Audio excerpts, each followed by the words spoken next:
महाराष्ट्र आज एक बड़े लोकतांत्रिक महासंग्राम से गुजर रहा है।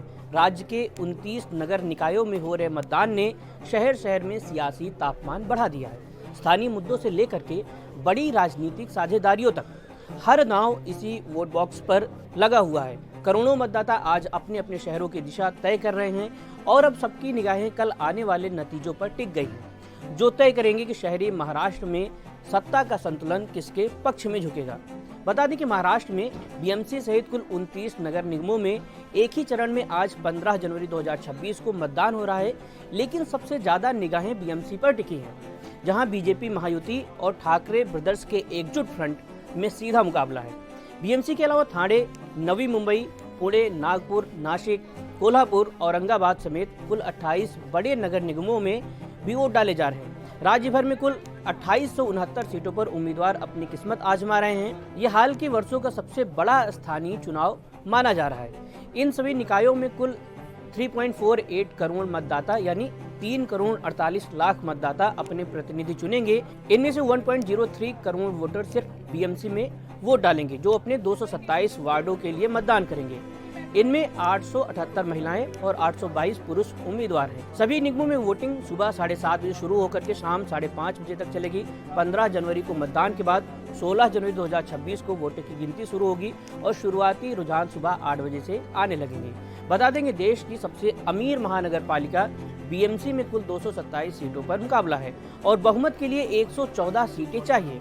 मतदाताओं को वोट डालने के लिए वोटर आईडी या 12 अन्य वैकल्पिक दस्तावेज जैसे Aadhaar, passport, bank, post office passbook जैसे अपने पहचान पत्र दिखाने होंगे। शांतिपूर्ण मतदान के लिए मुंबई समेत कई शहरों में 25,000 से ज्यादा पुलिसकर्मी तैनात किए गए हैं। इसमें एसीपीस, डीसीपीस, एसआरपीएफ, क्यूआरटी, होमगार्ड आज शामिल हैं। ये चुनाव शिवसेना के 2022 के विभाजन के बाद पहली बार हो रहा है, इसलिए ये पार्टी के लिए अस्तित्व की बड़ी लड़ाई बन गया है। खास ये है कि चुनाव में उद्धव ठाकरे और राज ठाकरे पहली बार साथ आए हैं। वहीं एनसीपी के दोनों गुट अलग अलग रणनीति में जुटे हैं। कांग्रेस ने इस बार मुंबई में वीबीए के साथ गठबंधन किया है, जबकि नागपुर में अकेले लड़ रहे हैं। दूसरी तरफ फडणवीस, एकनाथ शिंदे और अजित पवार ने अपनी पूरी ताकत झोंक रखी है। वहीं उद्धव राज ठाकरे ने मुंबई, ठाणे, नासिक जैसे इलाकों में संयुक्त शक्ति दिखाई है। एआईएमआईएम के असदुद्दीन ओवैसी, तेलंगाना मंत्री मोहम्मद अजहरुद्दीन और तमिलनाडु बीजेपी के नेता अन्नामलाई भी स्टार कैंपेनर रहे हैं। दिलचस्प ये है कि चुनाव में हर पार्टी खासतौर पर महिला वोटर्स को लुभाने की कोशिश में है। महायुति ने बेस्ट बस सर्विसेज में महिलाओं को 50% किराया छूट देने का वादा किया है, जबकि ठाकरे एमएनएस गठजोड़ ने 1500 रुपए मासिक भत्ता के लिए ही 700 स्क्वायर फीट तक के घरों पर टैक्स माफी का वादा किया है।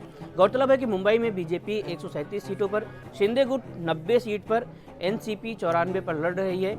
उद्धव गुट ने 163, एमएनएस ने 52, कांग्रेस ने 143 और बीबीए ने 46 उम्मीदवार उतारे हैं। मुंबई के महापौर पद की दौड़ भी प्रचार के केंद्र में रही। भाजपा ने दावा किया कि शिवसेना यूबीटी गुट की जीत से मुस्लिम महापौर बन सकता है, जिस पर प्रतिक्रिया देते हुए उद्धव ठाकरे के नेतृत्व वाली पार्टी ने मराठी महापौर होने की बात कही है।